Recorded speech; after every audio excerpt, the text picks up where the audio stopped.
Hey, what's up, folks? Welcome to another edition of Football Theory. I'm lifetime Longhorn Rod Davis, joined by the coach, former high school football coach at Vernon, Capel, Brownwood, Belton, Rotan, also played college football at Abilene Christian. Coach there at multiple stints, also on the staff at the University of Texas for multiple coaches. Now you can catch his work at shipleyranches.com. Coach Bob Shipley. What's going on, Coach? How you doing? Hey, I'm doing great. How you doing? I'm doing great, Coach. Always glad to have you on with me on Football Theory. I always learn a lot, and I'm going to learn a lot today, too. We got a Nick Saban quote that I want to get to, and then we're going to start slowly but surely getting to know the new ecosystem that is the SEC, starting to identify some of the trends, some of the concepts that are really popular, really successful in the SEC, and how those actually compare to what Sark does, and basically start to answer the question, is Sark going to have to adapt to the SEC, or is the SEC going to have to adapt to Sark? And that's something I want to explore over the next few shows. But before we do that, we got to thank Laura Baker. We are very grateful to have Laura Baker as a part of the On Texas football family and also as a sponsor of Football Theory. Football Theory brought to you by accomplished Austin realtor Laura Baker. Laura and the Andy Allen team at Keller Williams can handle all of your real estate needs in the Austin area. Laura is not only a diehard Longhorn fan, but a longtime Austin real estate expert. So please give her a shout today. 512-784-0505. That's 512-784-0505. Thank you very much to Laura Baker and the Andy Allen team there at Keller Williams for being a part of the On Texas football family. All right, Coach, I want to get to something Nick Saban brought up at SEC Media Days. I thought it was a really compelling quote, and I can't wait to get your thoughts about it. So Nick Saban said he disliked and hated going up against Steve Sarkisian, whether that had been in practice as the OC there and play caller on the offensive side of the ball at Alabama, or of course in games the last couple of years. Here's what Nick Saban said, quote, "I kind of always hated playing against Sark in practice for several years, as well as when we played them the past couple of years, because they do such a good job with what I call squeeze splits. We play in this day and age where people take these huge splits like Tennessee, which that's a problem too, but players are not used to, especially DBs, are not used to playing when you have squeeze splits because you put them in unfamiliar positions, whether it's run, support, or how they cover." He also went on to say, when you're in squeeze splits, how can this guy get to that side of the field quickly, which messes up your pattern match coverages. So I always hated playing against Texas, and Kirby Smart's got some of the same issues that we had. So he's basically saying that his former mentee, he's the mentor, that they got systems that are very similar, and that if his system had problems with those squeeze splits, then also Kirby Smart's going to have similar issues with his system and those squeeze splits. So it said a couple of things to me, Coach. So a couple of things were, first of all, you don't see a lot of squeeze splits in the SEC. Right? So if you saw a lot of them, then seeing Sark run them wouldn't make you uncomfortable because they would not be unfamiliar. You'd be accustomed to them because you obviously face them all the time. So that's one thing. And then number two, I love that he pointed out that, hey, Kirby, which may be the biggest game of the year for Texas, and maybe the number one team in the country coming in, that was Saban trying to give away a little nugget, a vulnerability potentially to Georgia there. I thought that was really interesting. By the way, one of the only human beings to be able to beat Kirby Smart consistently is Nick Saban, by the way, just so you know. Most people can't beat Nick Saban, but beat Kirby Smart, but Nick Saban has been able to do it. What are your thoughts? Because first of all, the people who don't know what squeeze splits are, am I right? Just reduced splits. We're talking about minus splits, condensed, compressed sets, correct? Yeah, that's right. They call them compressed or condensed sets.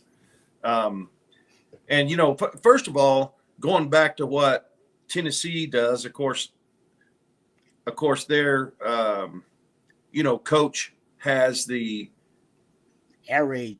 Mm-hmm. The air raid, yeah. which came back. You remember when Tech had these huge, they were huge splits. Yeah. Which I would think helps a secondary because you can see the quarterback better, but it also helps a quarterback because he's got big throwing lanes now. He doesn't have to worry about the ball getting batted down, quite so much. That's a great point. But the condensed or the formations that are squeezed in a little bit, like he's talking about, they do create problems. I mean, it does limit you offensively as well. But when you're match reading in the secondary, doing a cover four kind of look, a lot of times you're reading the second receiver. and you're reading what his route's going to be, the depth of his route, to know who the safety's going to cover and who the corner's going to cover. And when they're condensed like that, it all happens a lot faster, and it's not nearly as defined as it is when you're spread out. And so, yeah, I can see it. So what's the answer? You go man. Well, what are they going to do? What are they doing condensed sets in man? You mesh. Yep. You run mesh and you rub. Yep. The DBs sometimes will hit themselves, as you're rubbing, and so forth. So it does create some problems, and I'm glad to hear Nick Saban come out, and now that he's not coaching anymore, it's easier for him to say, you know what, this is tough to defend. He wouldn't say that if he was still coaching, because more people would probably try to run that. Exactly. Figure it out themselves. And so I think it does stand to reason that Georgia's probably scratching their head the same way, wondering how are we going to defend this?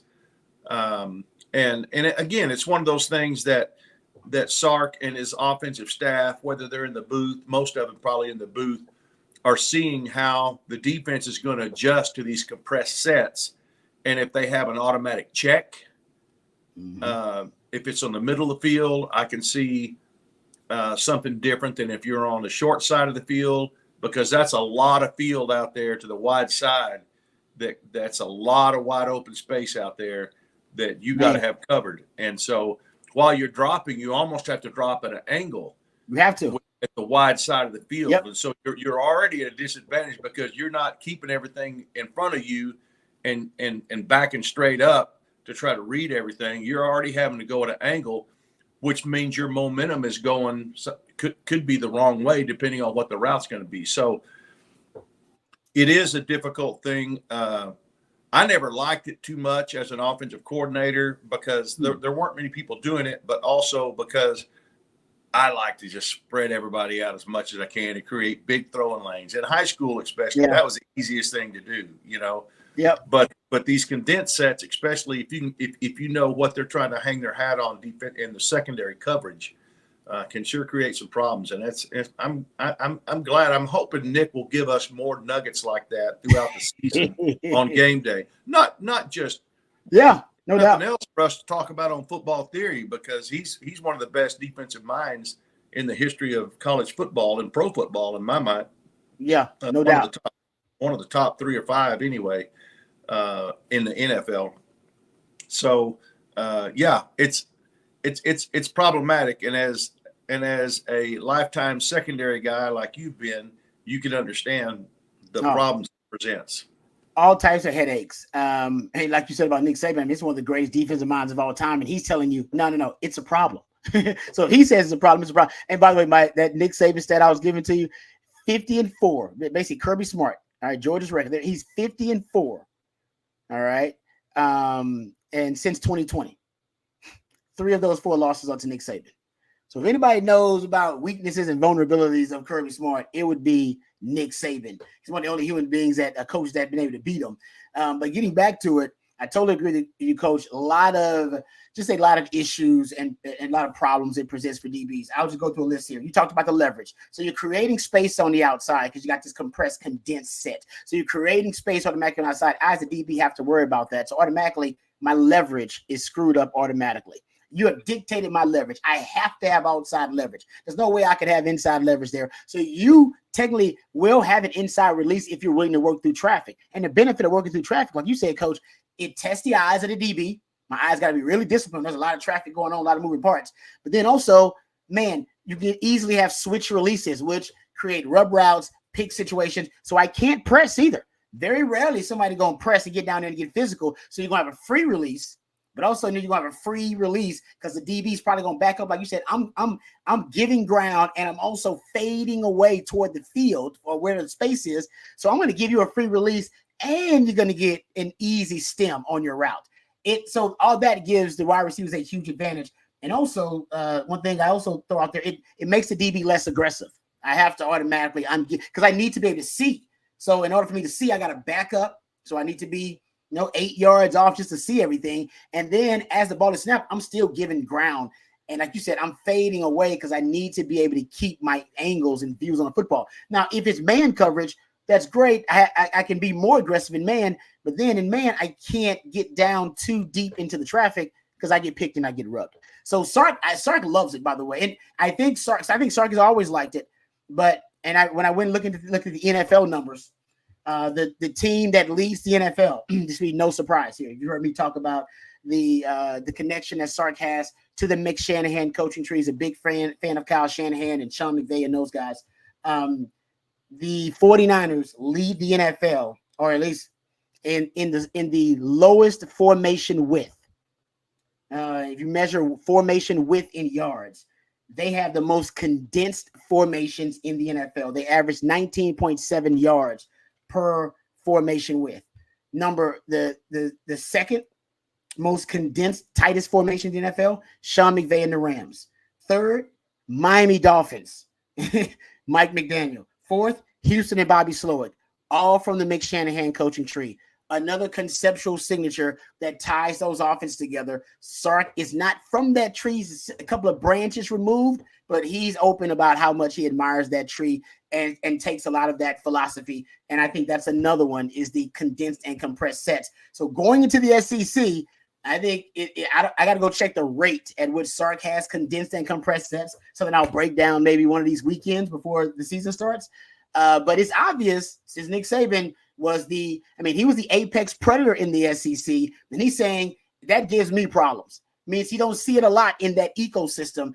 And that's one of the things I want to start getting into, Coach. The ecosystem of the SEC, very different than the football ecosystem of the Big 12. And will the ecosystem of the SEC be having to adapt to Sark?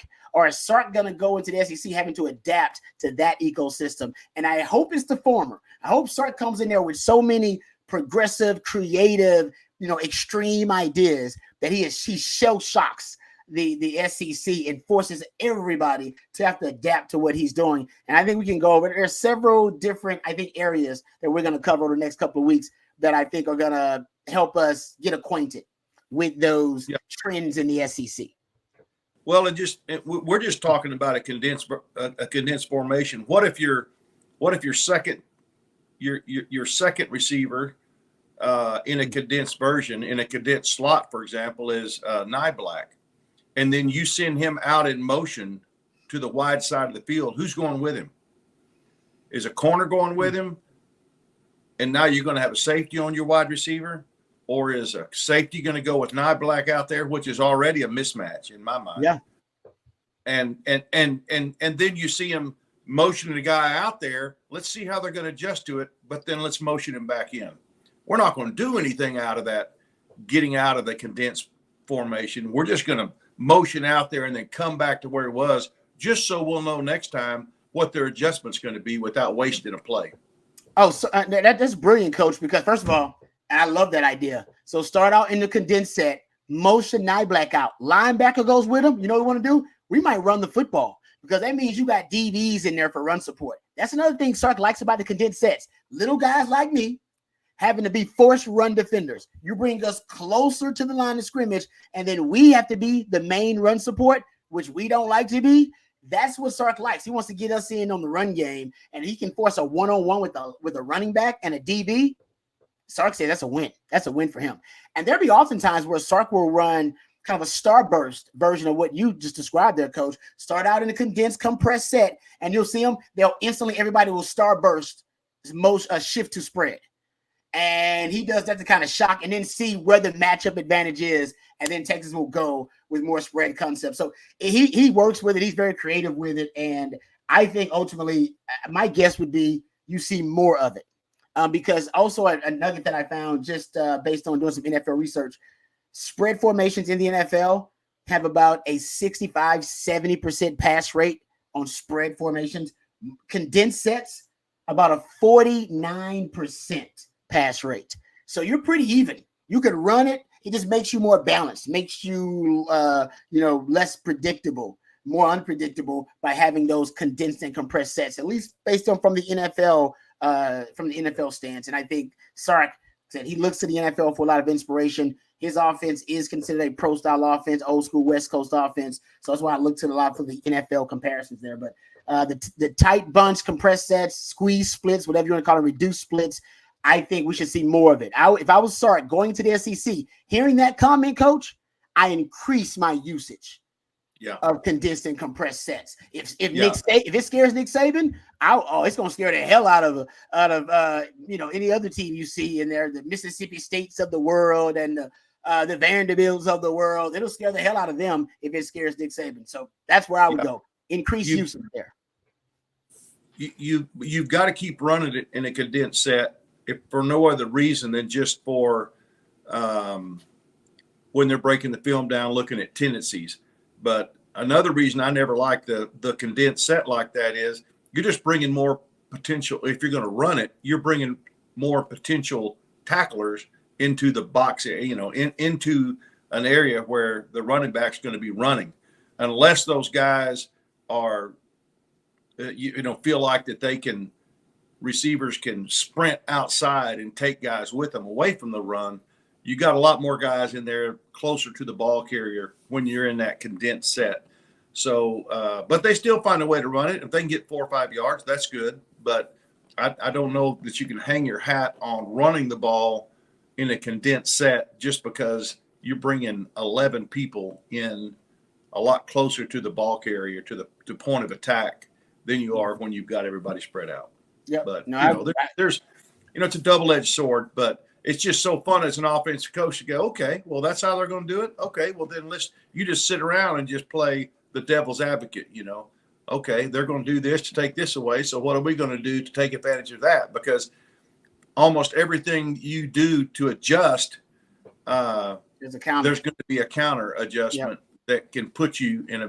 It's just so hard to be a defensive coordinator nowadays. I mean, those ought to be the highest paid guys, the effective ones. Hell, yeah, by far, because how do you got to have everything covered every play, and on one hand, you work on that, and the other hand, you have no idea what's fixing to come. No, and you coach those 11 guys. It doesn't matter how much you know; it matters how much they know and how much they can adjust on the fly, how well you prepared them. And if you don't ever see it until that 1 week, you got a lot of ground to cover in 1 week. That's tough. No, I totally agree with the coach. Like that old country song, like "Mamas, don't let your babies grow up to be cowboys. Mamas, don't let your babies grow up to be defensive coordinators." No, it's a hard life, man. That's hard. It's a thankless job, pretty much. You don't want that gig these days. And honestly, I had a defensive coordinator give me this riddle, and we'll kind of end it on this. And obviously, we're up against it. They're getting ready for this, but he said, "My job nowadays with the modern age of football, RPOs, package plays, dual threat quarterbacks. I mean, you just have so many advantages for the offense." He said, "How to defend more space with fewer defenders." He said, and I agonize over that riddle every night. How do I defend more space with fewer defenders? How do you do it? That's a defensive coordinator's job in the modern age of football. And it is hell because I still haven't really figured it out. There are some guys doing a really good job with that, but I agree with you, Coach. So coming up in the next few shows, like I said, we're going to try to answer the question, will Sark be adapting to the SEC or will the SEC be adapting to Sark? We're going to look at pre-snap motion rates. We're going to look at explosive play rates. We're going to look at deep pass rates, first half, first down, early down pass rates, different plays, different run plays like outside zone, inside zone, duo. We'll look at RPO, play action pass usage, personnel usage, scramble rates, bunch rates, empty usage. We're going deep down the rabbit hole, folks, and just try to figure out, is Sark going to be the tone setter in the SEC, or will he be like everybody else, kind of adapting to that new ecosystem? And I think Sark has a chance to come in and force the SEC to adapt to him, but he's got to be an extremist. Because Sark by nature is a moderate. I bet if he, Sark by nature, he's a moderate. I don't know how he would vote, but he's a moderate ultimately, right? That's why he likes balance in his offense. That's why when you see like a really cool creative play, why don't you see it again in Sark? Why does he run it? Why does he play the hits, run the same play again since it was so successful before? Because Sark doesn't like that. That's not balance. All right, that's extremism. You run the same play over and over again. No, that's not how Sark's about balance. So I think ultimately that balance could come back to haunt him in the SEC. And I think going to the SEC with some concepts like bunch formations or condensed sets, compressed sets, tight squeeze splits, whatever, he should be an extremist because the SEC ain't ready for it. That's kind of my hypothesis. But we'll get into that. All right, first let's thank our sponsor before we get out of here. We got to thank the fantastic Laura Baker. We appreciate her sponsoring Football Theory. Laura Baker and the Andy Allen team at Keller Williams can handle all of your real estate needs in the Austin area. Laura is not only a diehard Longhorn fan, but a longtime Austin real estate expert. So give her a shout today, please, if you will, at 512-784-0505. That's 512-784-0505. Thank you very much to Laura Baker. And thank you, Coach, for all the wisdom. I appreciate it. I leave a better and smarter football theorist each and every week. So thank you. And thank you guys for joining us. We'll be back next week for another edition of Football Theory. Thanks to my man Matthew behind the scenes, always hooking us up. Thank you to Laura Baker, and thank you all you guys out there for listening and watching. Until next time, hook 'em horns.